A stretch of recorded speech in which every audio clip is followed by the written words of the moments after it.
নমস্কাৰ। 16 জুন 2024 তাৰিখে তিনিচুকীয়াস্থিত বৰহাবজান শ্ৰী শ্ৰী দয়াময়ী মা কালী মন্দিৰৰ 24তম প্ৰতিষ্ঠা দিৱস অতি উলহ মালহেৰে উদযাপন কৰা হয়।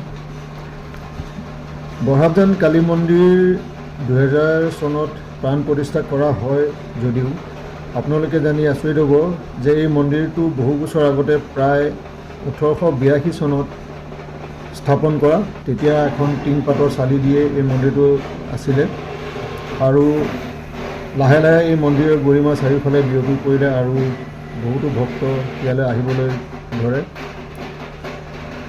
তেতিয়া এই মন্দিৰত কেৱল কালী পূজাৰ দিনাখনেই মূৰ্তি আনি পূজা কৰা হৈছিল, কিন্তু তেতিয়া নিত্য পূজা কৰাৰ কোনো পুৰোহিত নাছিল। পাছত লাহে লাহে ভক্তসকলৰ দান বৰঙণিৰে মন্দিৰটোৰ স্থায়ী ভৱন নিৰ্মাণ কৰি 2000 চনত ক'লা মাৰ্বলৰ মূৰ্তি আনি প্ৰাণ প্ৰতিষ্ঠা কৰা হয়। লগতে তাৰ ঠিক এক বছৰ পাছতেই 2001 চনত শিৱ বাবাৰো প্ৰাণ প্ৰতিষ্ঠা কৰি তিনিওবেলা নিত্য পূজা কৰিবলৈ দুজনকৈ পুৰোহিত ৰখাৰ ব্যৱস্থা কৰা হয় আৰু লগতে এখন পৰিচালনা সমিতিও গঠন কৰি দিয়া হয় যাতে মন্দিৰৰ কাম কাজ সুচাৰুৰূপে চলি থাকে। নিত্য পূজাৰ দুপৰীয়া মাক অন্ন ভোগ দিয়া হয় আৰু পাছত সেই ভোগ ভক্তসকলৰ মাজত প্ৰসাদ হিচাপে বিতৰণ কৰা হয়। এই মন্দিৰৰ লোকবিশ্বাস আছে যে শুদ্ধ মনেৰে যদি আহি এই মাৰ চৰণত সেৱা জনায় তেন্তে ভক্তসকলৰ মনোকামনা পূৰ্ণ হয় আৰু সেইকাৰণেই এই মন্দিৰত নিতৌ বহুত ভক্তৰ সমাগম হয়। এই প্ৰতিষ্ঠা দিৱসৰ দিনাও মাৰ চৰণত আশীৰ্বাদ ল'বলৈ অগণন ভক্ত আহিছে আৰু পূজাত অংশগ্ৰহণ কৰিছে।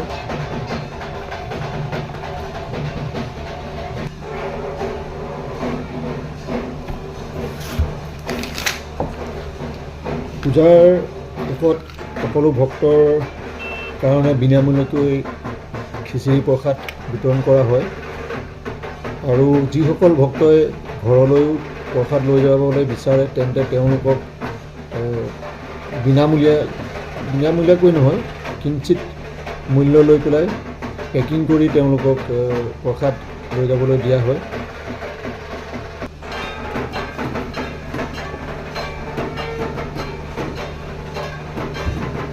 নিত্য পূজাটো যিদৰে ভোগ লগোৱা হয় ঠিক তেনেদৰে প্ৰতিষ্ঠা দিৱসৰ পূজাৰ দিনাখনো মাক ভোগ দিয়া হৈছে আৰু সকলো ভক্তই বাহিৰত মাৰ ভোগ দিয়া কাৰ্যত অংশগ্ৰহণ কৰিছে।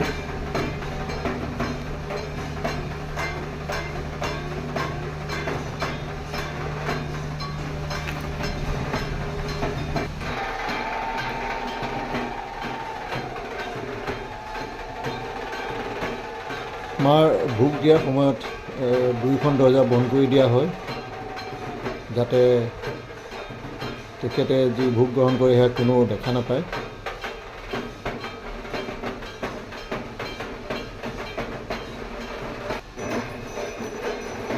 আৰু পুৰোহিতে বাহিৰত মন্ত্ৰ উচ্চাৰণ কৰি মাৰ ভোগ লোৱা শেষ হোৱালৈ অপেক্ষা কৰে।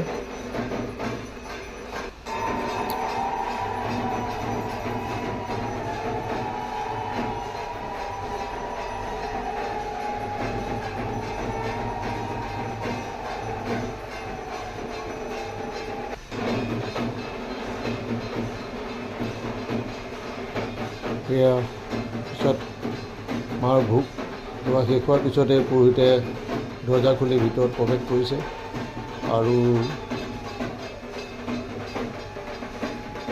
সকলোৰে বাবে পুনৰ দুয়োখন দৰ্জা খুলি দিয়া হৈছে দৰ্শনৰ বাবে মাৰ।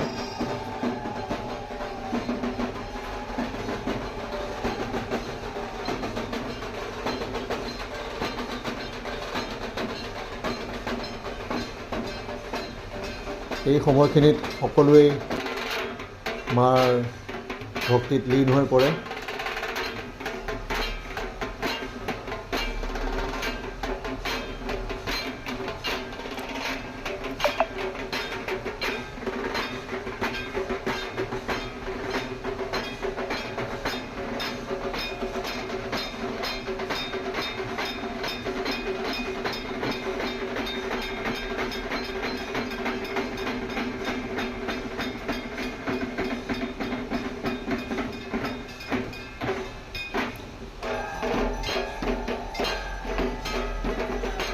ভোগৰ শেষত পুৰোহিতে মাৰ আৰতি কৰি থকা এয়া দৃশ্য।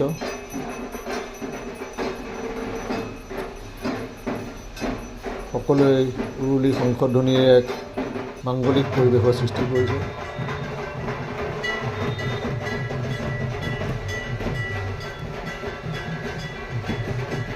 তাৰপিছতে বাহিৰত যজ্ঞ কৰা হ'ব। পূজা শেষ কৰাৰ আগতে যজ্ঞ কৰি পূজা শেষ কৰা হ'ব। গতিকে সকলো যা যোগাৰ কৰি লোৱা হৈছে আৰু পুৰোহিতে যজ্ঞৰ কাৰণে যি কৰিব লাগে সেয়া নীতি নিয়ম কৰি যজ্ঞ আৰম্ভ কৰিছে।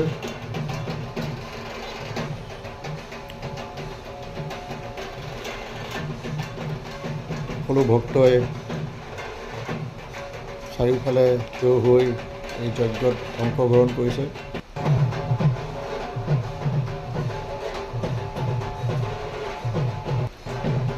এক সুন্দৰ আৰু মাংগলিক পৰিৱেশৰ সৃষ্টি হয়। যোনে ইয়ালৈ আহিছে তেওঁলোকে গম পায় কি সুন্দৰ এক দৃশ্য।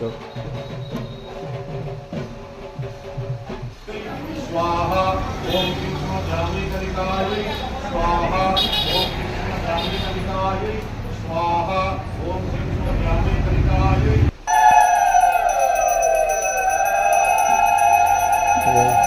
শেষত যজ্ঞ পূৰ্ণাহুতি দি পুৰোহিতে যজ্ঞ ইমানতে শেষ কৰিছে।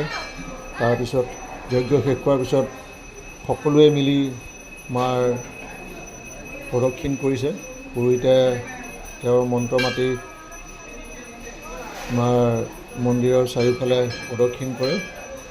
গতিকে পুৰোহিতৰ লগতে সকলোৱে ভাগ লৈছে মাৰ আশীৰ্বাদ ল'বলৈ।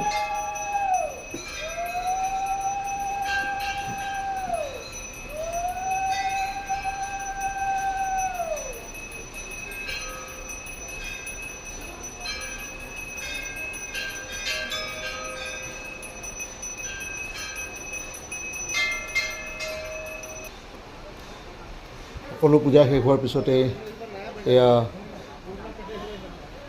প্ৰসাদ বিতৰণ, যি বিনামূলীয়া খিচিৰি। তাৰপিছত সন্ধিয়া এয়া আলোকসজ্জাৰে গোটেই মন্দিৰটো সুন্দৰকৈ জিলিকাই উঠা হৈছে। এই দেখিছে আপোনালোকে কি সুন্দৰ আলোকসজ্জা কৰা হৈছে চাৰিওফালে।